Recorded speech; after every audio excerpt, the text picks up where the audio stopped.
Good morning po. Magandang araw sa inyong lahat, mga kaibigan, mga kapatid.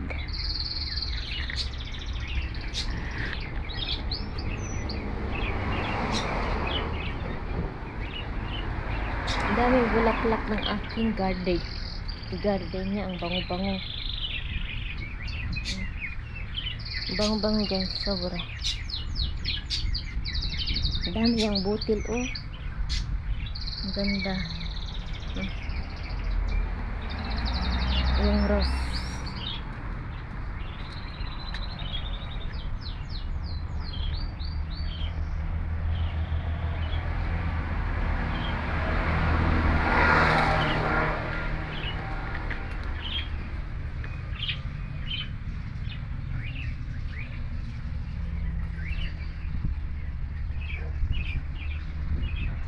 Ganito, pink.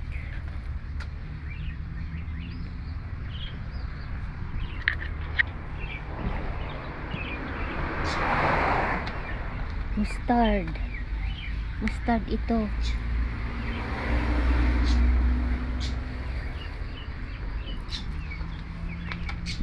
Avocado. Dami. Mga manok ko. Morning. Hi mga kapitbahay, kumusta po? Magandang tanghali na po dito sa Lebanon. So, ito po ay yung munamon siya na malalaki. Ang gagawin ko, iprito ko siya. Ayan. Malalaki po siya. Ito yung ginagawang bagoong. Pero hindi na ako gagawa kasi marami pa akong bagoong. Gagawin ko ay iprito ko. Ito na yung pang lunch ko. Ayan, oh, medyo malalaki siya. So, ang lunch ng mga bata naman ay ito, yung beans. Ayan. So, nainit ng ating mantika. Kaya, ilutuin na natin. Yan, oh. Nilamas ko na din po siya ng asin. Ayan.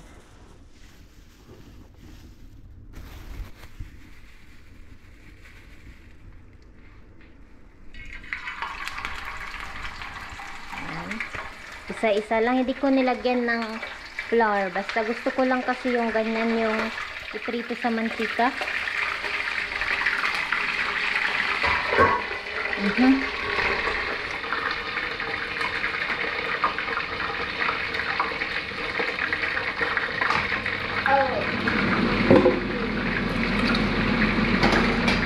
you wanna eat now or you will wait to yan?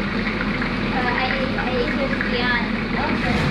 You know why? Because he covered me in the morning. Hindi pumasok si Sen kasi masakit ang puso niya. Wala naman daw silang gagawin. I told him to bring me the cover because I felt very cold.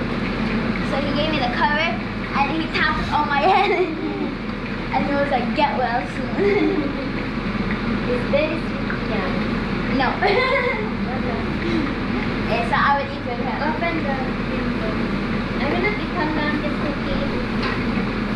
I want to eat with Dion.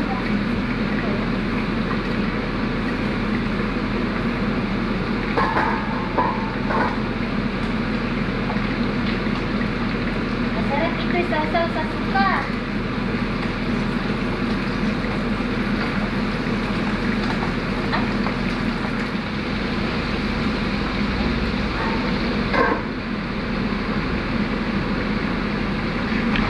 Panahon ngayon dito, makulimlim po. Kanina maaraw siya, ngayon makulimlim. Ayan, naglaba po ako.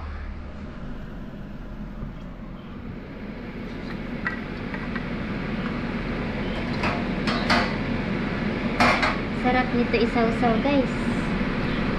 Ayan, ito na po ang ating unamon. Sarap, guys.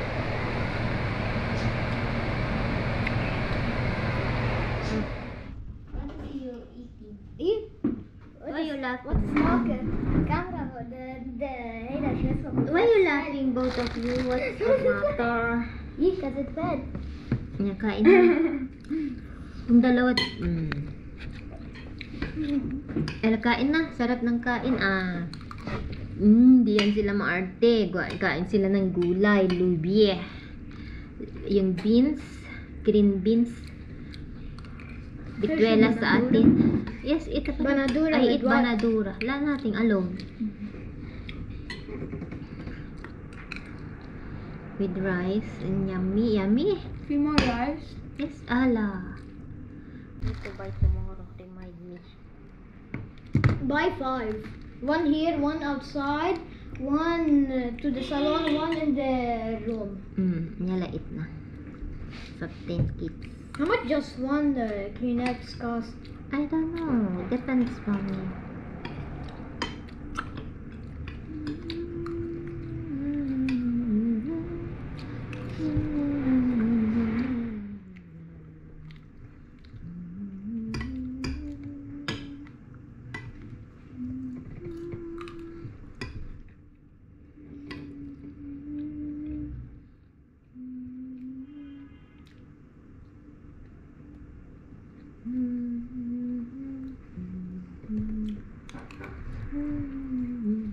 Hi guys! Hello po mga kapitbahay. Kain na po tayo. At kumain na po ang mga bata. So, anyway, ngayong araw, magmukbang po tayo ng ito, yung munamon, pritong munamon.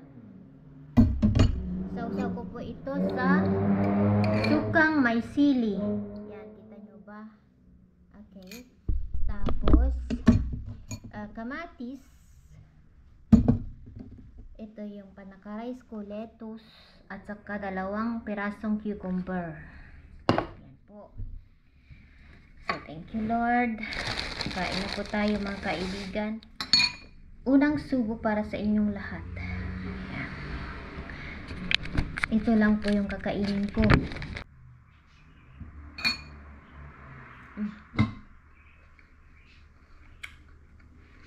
Unang subo para sa inyong lahat.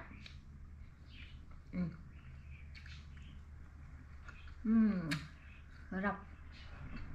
Kamatis.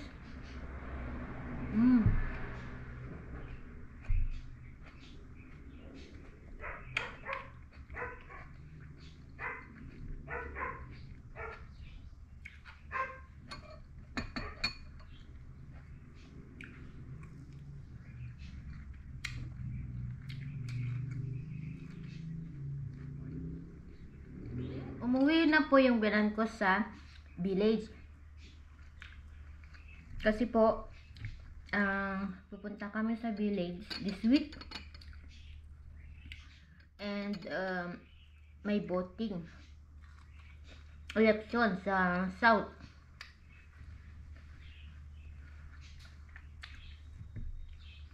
Election sa Lebanon, hindi pa tapos.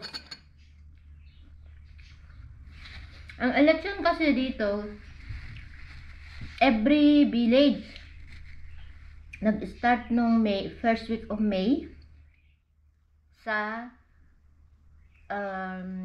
dito sa Caserwan area. Tapos, hindi isang araw lang yung botohan sa isang buong Lebanon, hindi. So, buong Lebanon, ay buong May, buwan ng May, every village po yan, every town. So, doon sa lugar ng binan ko, ayun na yung last na election sa South. Kaya pupunta kami. Ganun ang election dito, guys. At saka dito, wala po yung nangyayaring, alam nyo yung mga mga tumatakbo. Wala yung sasakyan na mag-announce na iboto natin si ganito for mayor, for example. Walang ganon. Kaya nga pala guys, may nagtanong kung anong gamit ang mga bata sa passport.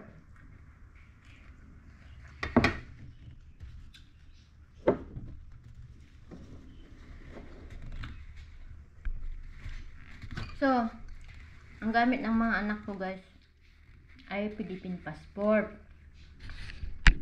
Wala pa po silang Lebanese passport. Hindi pa namin sila ginawan kasi ang rason kung bakit namin hindi pa sila ginawan ng Lebanese passport kasi dahil bata pa sila. Pwede mo silang gawan ng Lebanese passport kahit maliit ka na, ganyan, alam nyo. Kaso, sabi ng asawa ko, total bata pa naman sila, and hindi pa naman sila lumalabas outside, yung alam nyo, nagta-travel ng ibang lugar, bansa, kundi ang Philippines lang.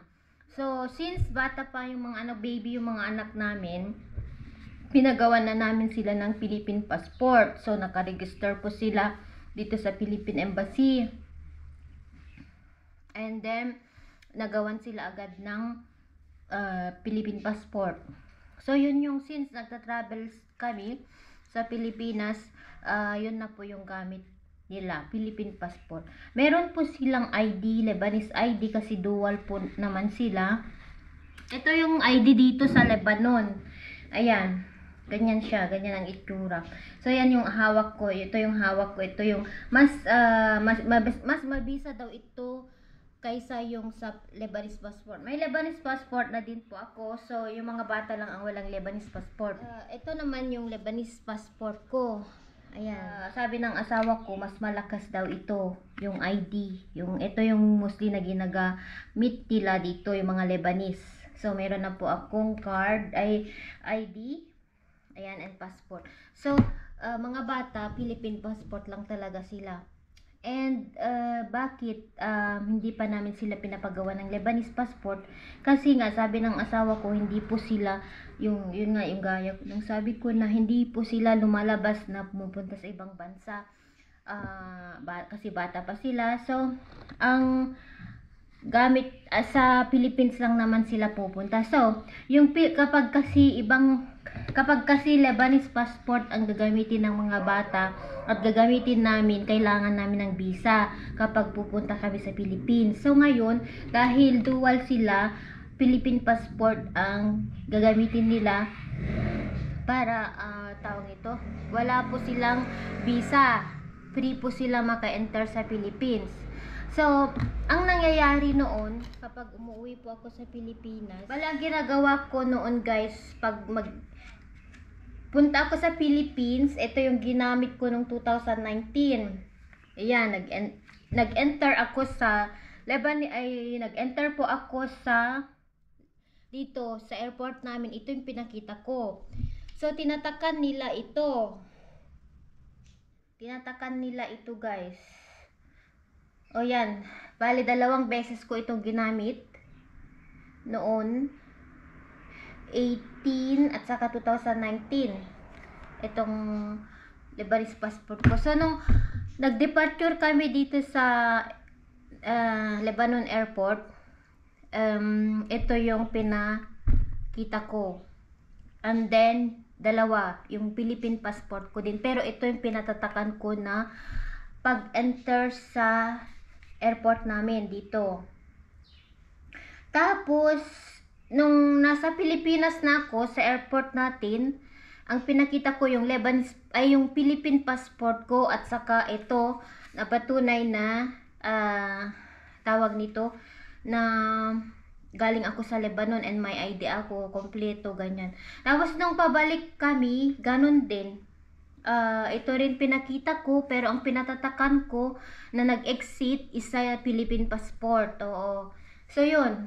Ngayon, dahil kasama ako ng mga anak ko, usually, dati, meron pa akong dinadalang translator, English, lahat, birth certificate ng mga bata, marriage contract namin, naka-red ribbon po siya. Kumbaga, pinaano namin dito sa notaryo, pina-translate namin para sure. Kasi nung unang alis namin, unang bakasyon namin, grabe, hindi kami pinaalis agad. Inold kami sa may immigration nung bata pa si siya yan na first travel namin. So, second na nangyari, yun na yung ginawa namin. Nagpagawa na kami ng notaryo na dito kami titira sa Lebanon. Kumbaga, ayaw nila kami pabalikin noon dito, guys. And hinold kami noon sa immigration sa Philippines. So, ang nangyari, talaga yung security, hindi kami talagang kinuyog kami sa loob. Tinanong lahat kung alam niyo siguro ganun ang patakaran nila. Yung kumbaga babalik na kami noon dito guys. So ang nangyari nung nasa immigration na kami, karga-karga ako kasi yung bata. Nung pabalik kami dito sa Lebanon, ganun, kinuyog kami. So yun, ininvestigahan ako, ininterview ako. Sabi ko, marriage po ako sa Lebanese. Sabi ko, ang nangyari, tinawagan ko si Mr. at pinakausap ko siya. Patunay na babalik kami dito at dito kami nakatira noon. And yun, pinakita ko lahat. Yung ID ko pa naman kasi noon is ganito guys. Ganito noon ang hawak ko. Wala pa akong Lebanese passport noon.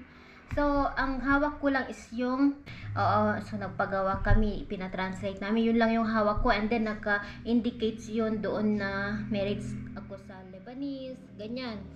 So, ang hirap noon, nung unang bakasyon namin, tapos pabalik kami dito. So, ngayon, sabi ng kaibigan ko si Sis Lizelle, basta may hawak ka daw na passport, Lebanese passport, ID, at hindi na daw kailangan yung mga marriage certificate or birth certificate ng mga bata. Yun yung sabi niya kasi kauwi niya lang ng February. So ang gagawin ko para sure guys, hindi ako magka-problema, ipa-translate ko ulit yung mga ID ng mga bata, yung marriage certificate namin.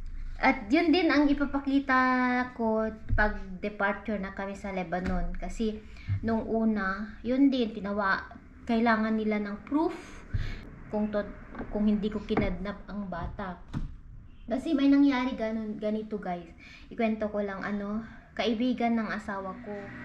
Itong Pilipina, may pamilya sa Pilipinas, and then na-inlove itong Lebanese. May 3 atang anak yung kababayan natin, pero hindi ko pa na-meet kasi ayaw ipamit ni Mr. Hindi ko pa siya na-meet. Balik pinikwento lang sa akin ng asawa ko noon na may kaibigan po siya na Lebanese na nakapangasawa ng Pilipinas. So ang kwento niya, may asawa ata sa Pilipinas and may anak, and parang naghiwalay sila ng asawa niya, ganyan. And then yung kaibigan niyang Lebanese na in love sa kanya, and then nagsama na sila, ganyan. So pinakasalan siya ng Lebanese na kaibigan ni Mr. Tapos parang may gulo na, yung nagsiselos yung babae, ganyan. Ang nangyayari, tuwing uuwi daw yung babae, yung kaibigan ni Mr. pinapalo niya ng bat. Alam niyo yung pang baseball, kasi sa selos, nagsiselos po yung kababayan natin. So ang nangyari, tawag ito, parang kahit ganun yung babae, mahal talaga siya ng Lebanese. Ang nangyari, dahil sa sulsul ng mga kaibigan, alam nyo, na hiwalayan mo na, may babae yan, ganun-ganun daw ang pinagsasabi, na kinig yung kababayan natin sa mga kaibigan niya na sulsul.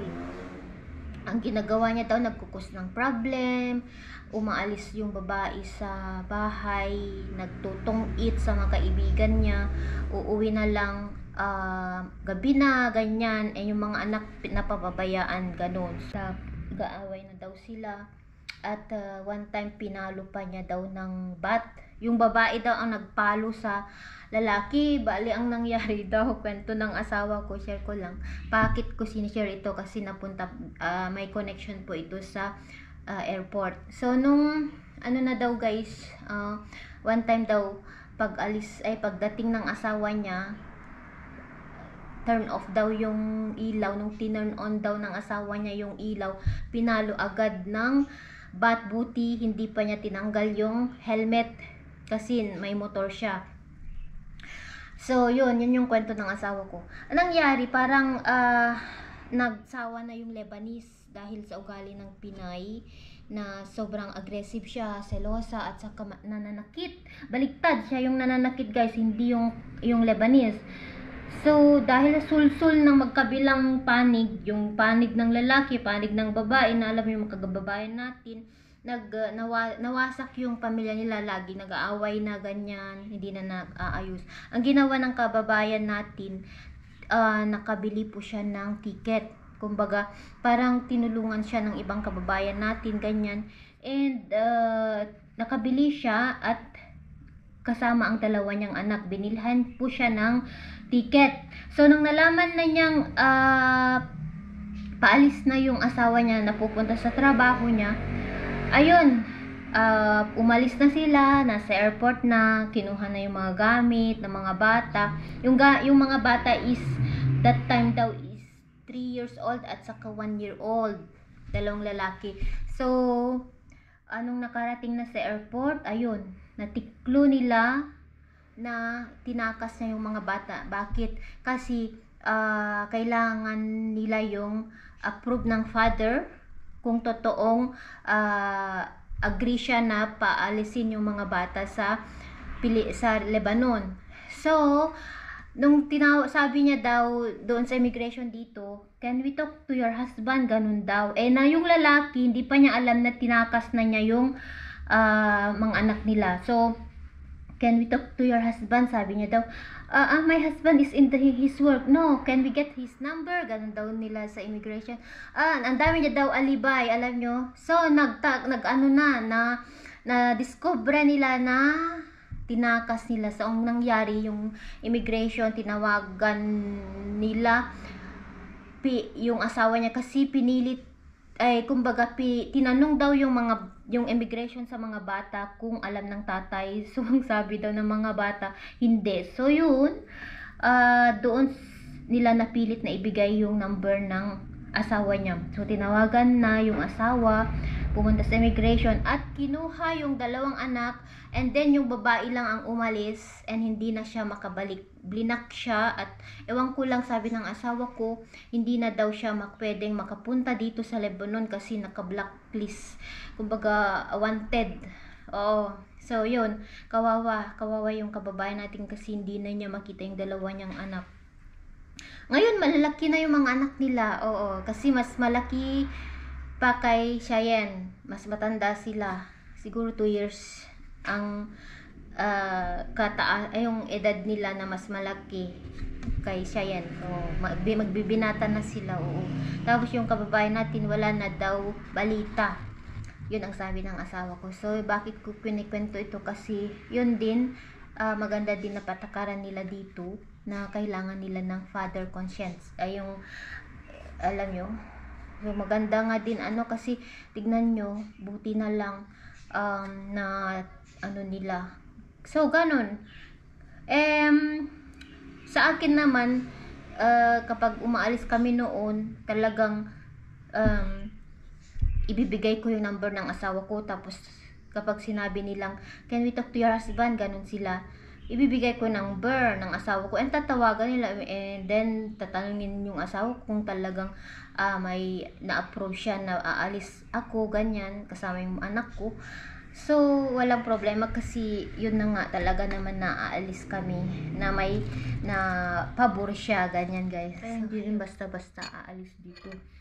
Kung nag-away na kayo ng asawa, nung kwento sa akin ng asawa ko, sabi niya, so be careful, sabi ni Mr. Never do that, sabi niya. Sabi ko, bakit ko naman itatagas ang mga bata? Sabi niya, I will follow you. Alam kasi ni Mr. yung lugar namin sa Pilipinas. Marunong siyang magbiyahe mag-isa. Mag-taxi lang yan. Sa Florida, sabi niya, Florida. Tapos sabi niya, yung lugar namin, marunong siya. So, ayan ang nangyari ngayon. Tapos na po tayong magmukbang. Maraming salamat ulit. Kita-kits ulit sa susunod na vlog po.